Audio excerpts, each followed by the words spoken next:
मैं हूं राजवीर सिंह और आज हम बात करेंगे राजस्थान के इतिहास की। लास्ट क्लास में हम देखा था कि हम पढ़ रहे थे राजस्थान की प्राचीन सभ्यताओं में आहड़ सभ्यता की हम लोग बात कर रहे थे।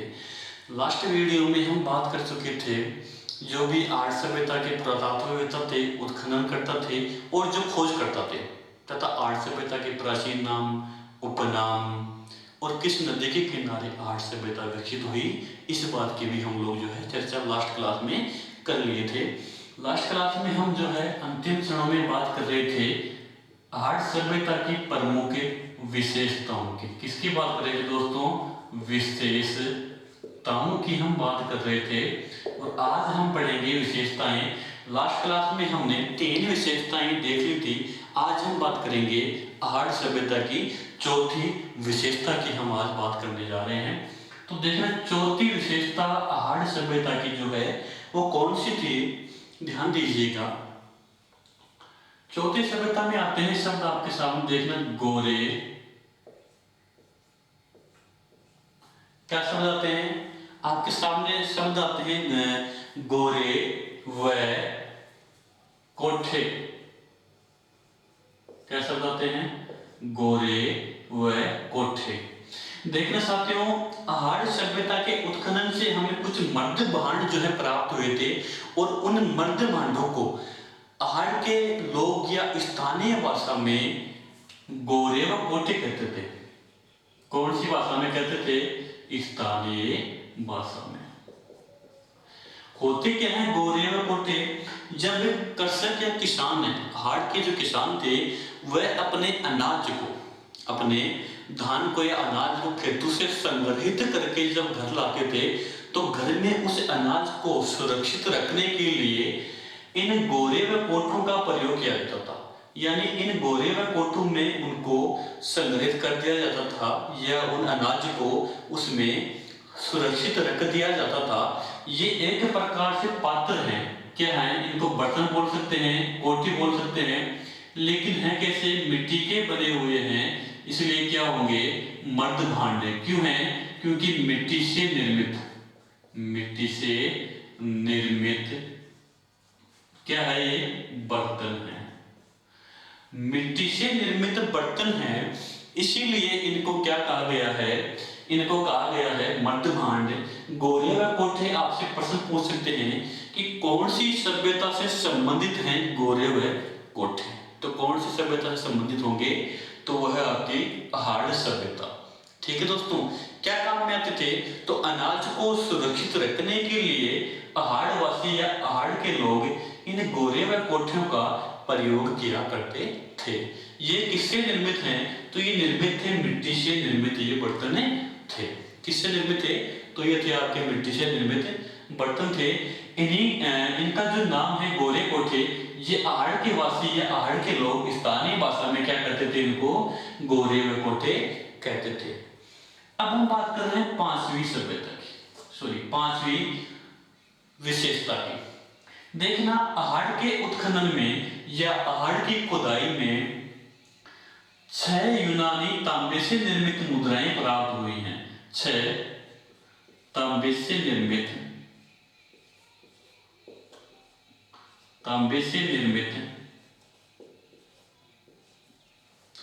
यूनानी मुद्राएं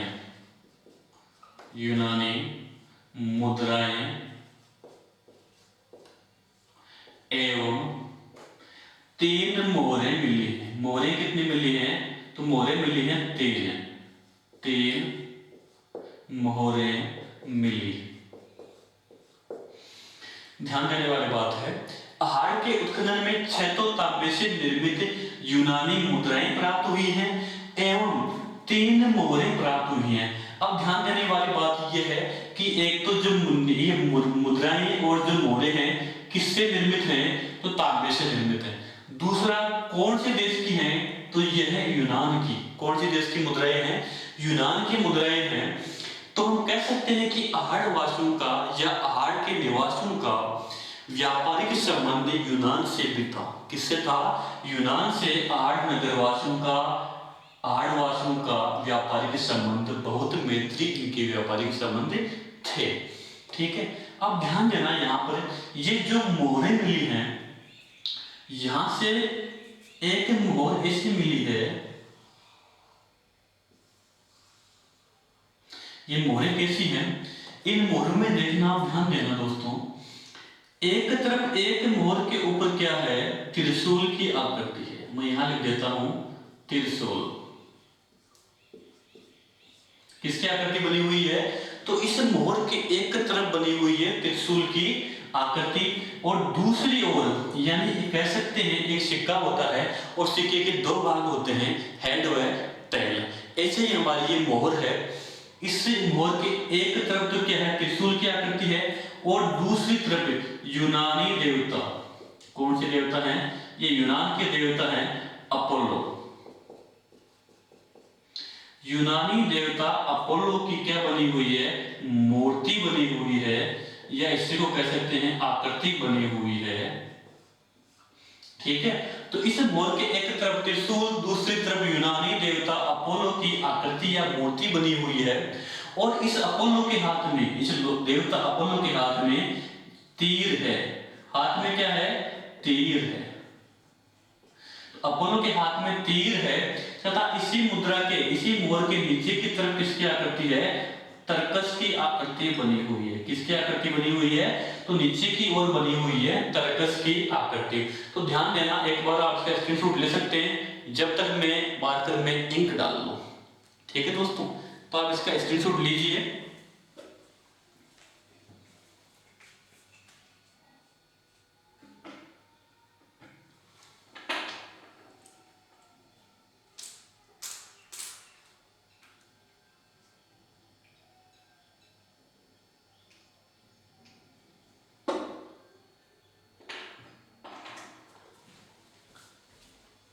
तो ये थी प्रमुख जो है आहड़ सभ्यता की, या आहड़ सभ्यता की प्रमुख विशेषताएं। पांचवी विशेषताएं हमने कर ली है। चौथी कौन सी थी, गोरे व कोठे, जहां से हमें क्या प्राप्त हुआ, गोरे व कोठे प्राप्त हुए, और इन क्योंकि ये मिट्टी से निर्मित थे इसलिए क्या कहलाए, ये मर्दभांड कहलाए। क्या कहलाए, मर्दभांड कहलाए। ठीक है, इसका आपने स्क्रीनशॉट ले लिया हो तो हम आगे बात करें।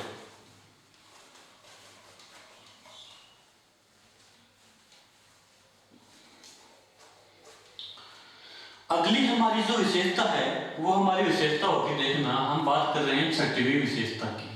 कौन सी विशेषता है, छठवीं विशेषता है, ध्यान दीजिए, आहड़ सभ्यता से, कौन सी सभ्यता से, आहड़ सभ्यता से जो सर्वाधिक जो धंधे थे, इनके जो कारखाने थे या जो इनके उद्योग थे, वो उद्योग कैसे थे, तो यहाँ के उद्योग थे तांबे से संबंधित। कैसे संबंधित थे, तांबे से संबंधित यहाँ के क्या थे, उद्योग थे।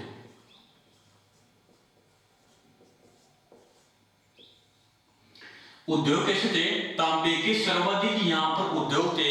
अब ये लोग तांबे का किया क्या करते थे, भाई तांबे के उद्योग इतने ज्यादा थे तो इतने तांबे का ये लोग क्या करते थे, ये भी तो सोचने वाली बात है ना। तांबे का ये लोग क्या करते थे, तो देखना, पहला तो है ये लोग तांबे के बर्तन बनाते थे। क्या करते थे, तांबे के बर्तन। इनके जो बर्तन होते थे वो भी कैसे होते थे, तांबे के। या हम ये भी कह सकते हैं कि आहड़ सभ्यता के उत्खनन में तांबे के बर्तन प्राप्त हुए हैं। कैसे बर्तन प्राप्त हुए हैं, तांबे के बर्तन प्राप्त हुए हैं। दूसरी बात करें तो ये लोग तांबे से अस्त्र व शस्त्र, अस्त्र व शस्त्र का निर्माण। तो आहड़ के जो लोग हैं ये तांबे से अस्त्र व शस्त्र का निर्माण किया करते थे। ऐसे भी हमें साक्ष्य प्राप्त हुए हैं, कहां से, तो आहड़ सभ्यता से। तीसरा अगर हम यहां देखते हैं तो आहड़ सभ्यता के उत्खनन में एक तांबे से निर्मित कुल्हाड़ी मिली है।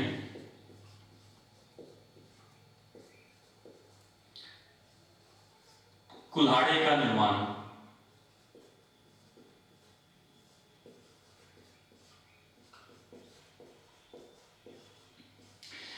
मतलब तांबे से ये लोग बर्तन को निर्माण करते थे तांबे से ही अस्त्र व शस्त्रों का निर्माण किया करते थे, और यहाँ से उत्खनन में तांबे की कुल्हाड़ी मिली है, इसलिए कह सकते हैं कि तांबे से कुल्हाड़ी का निर्माण भी लोग करते थे।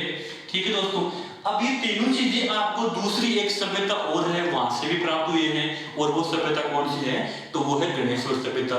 यानी कि तांबे के बर्तन, तांबे के अस्त्र शस्त्र और तांबे से बने कुल्हाड़ी, ये सारे उपकरण मिल जाते हैं हमको गणेश्वर सभ्यता से। तो कंफ्यूज नहीं होना है, ये गणेश्वर से भी प्राप्त हुए थे और आर्ट से भी प्राप्त हुए थे, कुल्हाड़ी, बर्तन और अस्त्र शस्त्र। लेकिन अगली जो अपनी चीज है तांबे की, देखना, तांबे गलाने की भट्टी, तांबा गलाने की भट्टी।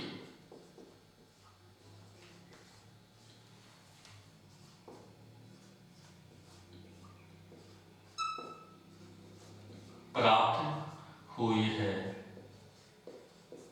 ठीक है, तो आहड़ के उत्खनन में तांबा गलाने की भट्टी भी प्राप्त हुई है, और तांबा गलाने की भट्टी एकमात्र स्थान है जहां से प्राप्त हुई है, और वो कौन सा है, वो है आहड़ सभ्यता। इसके अलावा राजस्थान में कहीं से भी तांबा गलाने की तांबे से निर्मित भट्टी नहीं मिली है, ना गणेश्वर से मिली है। एकमात्र स्थान, राजस्थान की एकमात्र सभ्यता जहां से तांबा गलाने की भट्टी प्राप्त हुई है, तो वो कौन सी होगी, वो होगी आपकी कौन सी, आहड़ सभ्यता। ठीक है साथियों, देखना ये एकमात्र स्थान है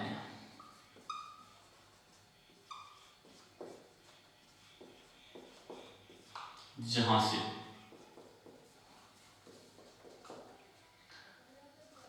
तांबा गलाने की, तांबा गलाने की भट्टी प्राप्त हुई। ठीक है, तो ये एकमात्र सभ्यता है जहां से तांबा गलाने की भट्टी भी क्या हुई है, हमें प्राप्त हुई है। तो देखना, छठी हमारी विशेषता थी, आहड़ सभ्यता के लोग जो है, इनका प्रमुख या जो सर्वाधिक उद्योग धंधे थे वो कैसे थे, वो तांबे से संबंधित थे। क्या करते थे ये लोग तांबे का, ये लोग तांबे के बर्तन बनाते थे, यानी यहाँ के उत्खनन में तांबे से निर्मित हमको बर्तन भी प्राप्त हुए हैं। तांबे से अस्त्र व शस्त्र का निर्माण करते थे, तांबे से कुल्हाड़ी का निर्माण भी करते थे, क्योंकि आहड़ सभ्यता के उत्खनन में तांबे से निर्मित कुल्हाड़ी भी प्राप्त हुई है। तांबा गलाने की भट्टी एकमात्र जगह जहां से प्राप्त हुई है, तो वो कौन सी है, आहड़ सभ्यता से प्राप्त हुई है तांबा गलाने की भट्टी। एकमात्र सभ्यता जहां से तांबा गलाने की भट्टी प्राप्त हुई है, वो है आपकी आहड़ सभ्यता। ये भी आपको ध्यान में रखना है, इसका स्क्रीनशॉट ले लीजिए ताकि मैं आपको आगे बता सकूं।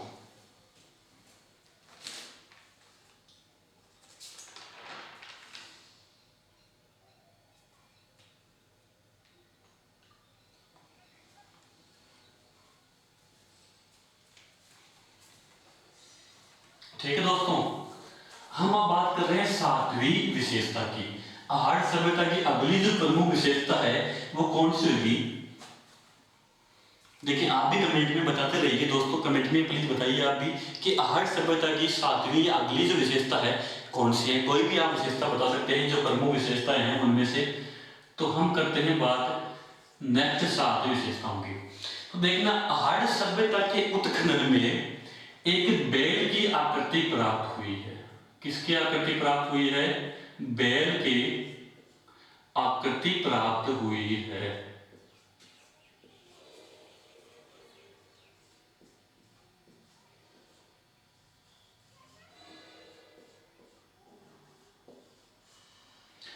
आहड़ सभ्यता के उत्खनन से बैल की आकृति प्राप्त हुई है, और एकमात्र स्थान जहां से बैल की आकृति प्राप्त हुई है वो कौन सा है, आहड़ सभ्यता है।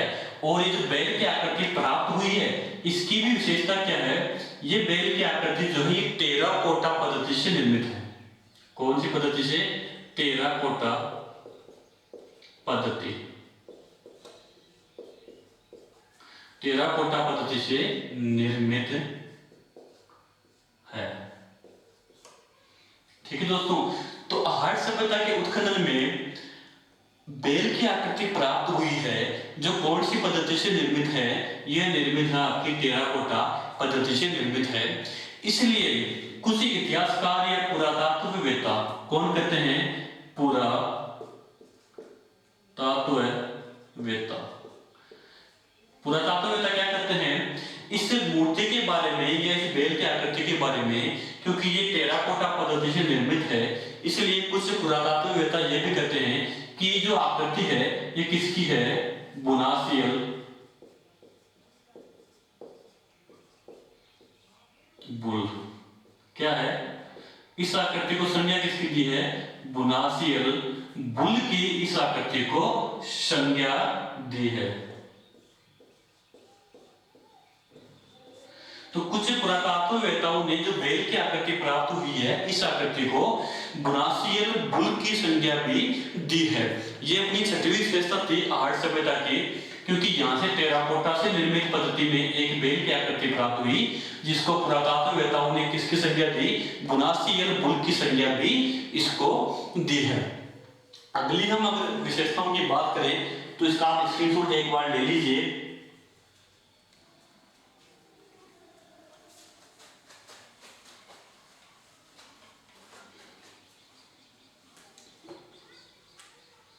हमारी आठवीं जो प्रमुख विशेषता है उसका हम ध्यान देना कि आहट सभ्यता के जो लोग हैं ये कृषि से परिचित थे। किससे, खेती से।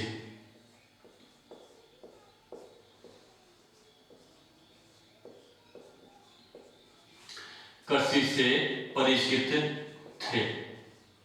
और ये बात कौन कहता है, तो ये बात कहते हैं आपके डॉक्टर गोपीनाथ शर्मा।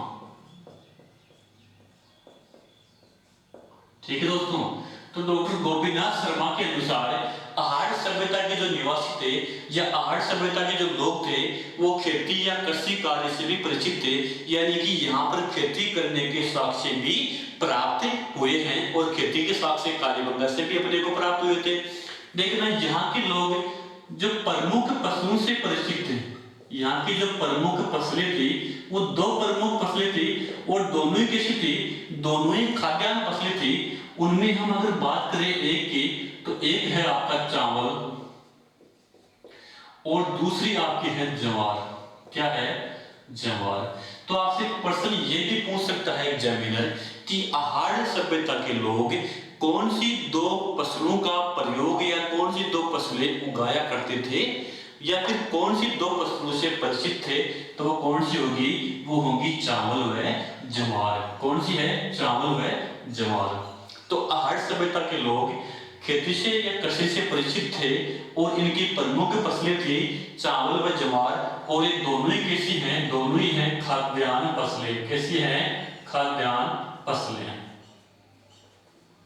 ठीक है, दोनों कैसी हैं, खाद्यान्न फसलें हैं। और ये बात कौन कहता है, ये बात कहते हैं इतिहासकार डॉक्टर गोपीनाथ शर्मा। ये बात कहते हैं कि ये लोग खेती या कृषि से परिचित थे। इनकी प्रमुख जो फसलें हैं वो है चावल और ज्वार। कौन सी है, चावल और ज्वार, इनकी जो है प्रमुख फसलें हैं। अब अगली बात हम करते हैं, नौवीं इनकी विशेषता की बात करते हैं। आप साथ साथ में नोट डाउन करते जाइए, लिखते जाइए। नौवीं इनकी विशेषता थी कि ये जो लोग हैं इनके घर में जब बरसात के दिनों में, अक्सर हमारे घरों में भी कई जगह कई गांवों में बरसात के दिनों में घरों के अंदर पानी भर जाता है।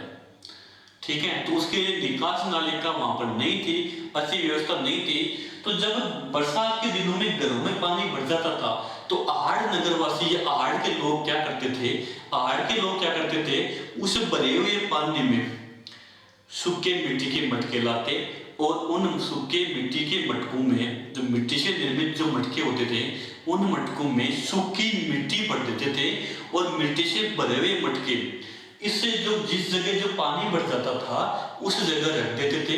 फिर वो मटके क्या होते थे, धीरे धीरे उस पानी को सोख लिया करते थे। इस प्रकार पानी मकान से क्या बिल्कुल ही समाप्त हो जाया करता था। ठीक है, तो ये लोग क्या करते थे, ये लोग करते थे मिट्टी का मटका रखते थे। इस पद्धति को देखना क्या बोलते हैं, चक्कर कोप। चक्कर कोप, ध्यान देने वाली बात है। चक्कर का मतलब चक्र के जैसा होगा और कूप का मतलब कहते हैं अपन कुएं को। कूप का मतलब क्या होता है, कुआं होता है। कुएं में क्या होता है, पानी होता है, साथ में भाई मेंढक भी होता है ये कुएं में तो फिर। ठीक है, चक्कर कोप। तो ये लोग क्या करते थे, जब घरों में पानी भर जाता था, क्या घरों में पानी भरने पर, पानी कैसे भरेगा, बरसात से भरेगा, पानी भरने पर सूखे मटके में या मिट्टी के मटके में, मिट्टी से निर्मित मटके में, मिट्टी से निर्मित मटके में सूखी मिट्टी भरकर, सूखी मिट्टी भरकर भरकर पानी में रख देते थे, पानी में रख देते थे। ध्यान देने वाली है, जब इनके घरों में पानी भर जाता था तो मिट्टी से निर्मित मटके में सूखी मिट्टी भरकर उन मटकों को पानी के स्थान पर रख देते थे। इससे क्या होता था कि ये मटके पानी सोख लेते थे और इस प्रकार उनके घरों में से जो है पानी बिल्कुल समाप्त या खाली हो जाता था। इस प्रक्रिया को या इनकी जो निर्मित ये वैज्ञानिक विधि थी, इनकी जो ये वैज्ञानिक पद्धति थी, इस वैज्ञानिक पद्धति को क्या कहते थे ये लोग, चक्रकोप कहते थे। एक तरह से क्या है ये इनकी वैज्ञानिक विधि है या वैज्ञानिक पद्धति है, वैज्ञानिक पद्धति, ठीक है, जिसका क्या नाम है, चक्रकोप। देखना ऐसे मान लो कि इनका ये मकान है, इस मकान में से पानी भर गया है, ठीक है। अब ये लोग क्या करेंगे कि इसमें एक मटका लाएंगे, उस मटके में जो है, इस मटके में सूखी बिल्कुल मिट्टी भर देंगे। क्या करेंगे, सूखी बिल्कुल मिट्टी भर देंगे। जहां जहां ये पानी भरा हुआ है वहां पर ऐसा मटका रख देंगे, जितने मटके हो सकते हैं उतने मटके लोग रख देंगे। और ये भी है कि अगर पानी ज्यादा है तो ये लोग मटके के ऊपर मटका भी रख देते हैं। क्या कर देते हैं, मटके के ऊपर मटका भी ये लोग रख देते हैं और इस मटके में जो है सूखी मिट्टी भर देते हैं। क्या भर देते हैं, सूखी मिट्टी भर देते हैं।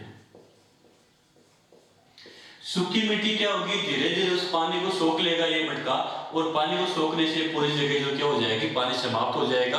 और इस विधि को ये लोग क्या बोलते थे, ये बोलते थे चक्रकूप विधि। चक्रकूप इनकी खुद की एक बनाई हुई क्या थी, विधि, इनकी खुद की निर्मित एक ये विधि थी। कहाँ के वासियों की बात कर रहा हूं मैं बात कर रहा हूं आहड़ निवासियों की। तो आहड़ निवासियों की प्रमुख ये बात है। हम बात करते हैं अगली प्रमुख विशेषता की, आप इसका स्क्रीनशॉट ले सकते हैं।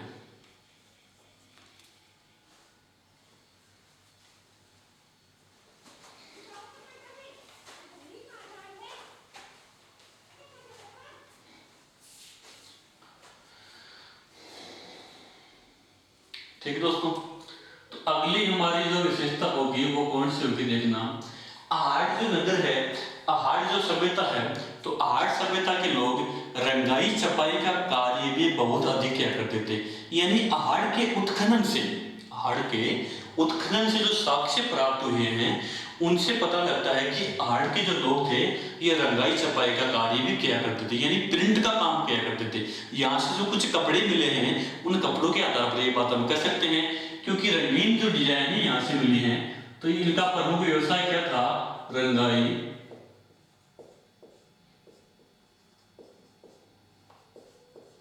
छपाई का व्यवसाय।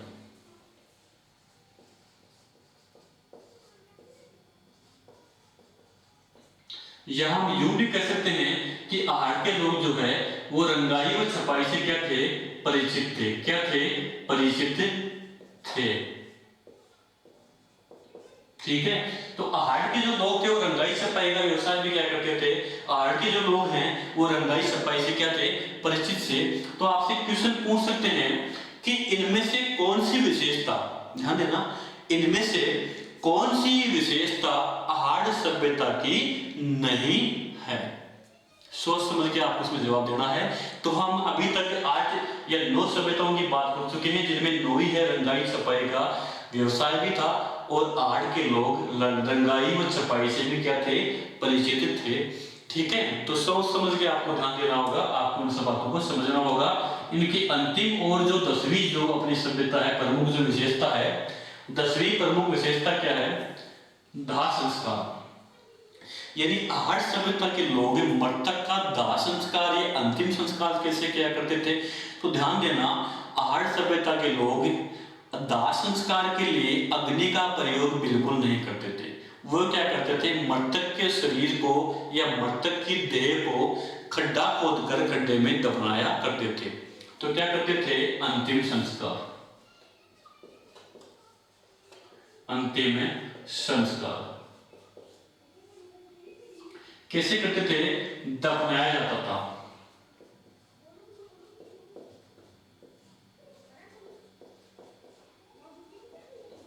ठीक है, आहार के जो लोग थे वो अंतिम संस्कार कैसे करते थे, दफनाकर करते थे, यानी गड्ढा खोद दिया जाता था और उस गड्ढे में मृतक की देह को दफना दिया जाता था। लेकिन यहाँ पे ध्यान देना, यहाँ पर मृतक के ये लोग क्या करते थे, मृतक के पार्थिव शरीर के साथ में,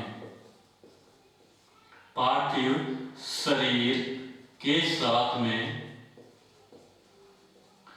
क्या करेंगे भाई, मृतक के पार्थिव शरीर के साथ में क्या करना है, लेकिन मृतक के पार्थिव शरीर के साथ में जब मृतक के कपड़े व गहनों को भी गाड़ दिया करते थे, मैं कह सकता हूं गाड़ दिया करते थे या दफनाया करते थे, दफनाया करते थे। तो आपसे ये भी क्वेश्चन पुटअप हो सकता है कि कौन सी सभ्यता के लोग मृतक की पार्थिव देह के साथ में ही उसके कपड़े व गहनों को भी दफना दिया करते थे या साथ में काट दिया करते थे? तो कौन सी सभ्यता की विशेषता होगी? यह विशेषता होगी अपनी आहार सभ्यता की विशेषता होगी। ध्यान देने वाली बात है यहाँ पर, रंगाई छपाई का व्यवसाय भी इनका प्रमुख था। ये लोग रंगाई छपाई के व्यवसाय में क्या थे, परिचित थे। क्या थे, परिचित थे। अंतिम संस्कार कैसे होता था, दफनाकर होता था, दफनाते थे मृतक के पार्थिव देह को, और मृतक की पार्थिव देह के साथ में ये मृतक के कपड़े व गहनों को भी क्या करते थे, गाड़ दिया करते थे या दफना दिया करते थे।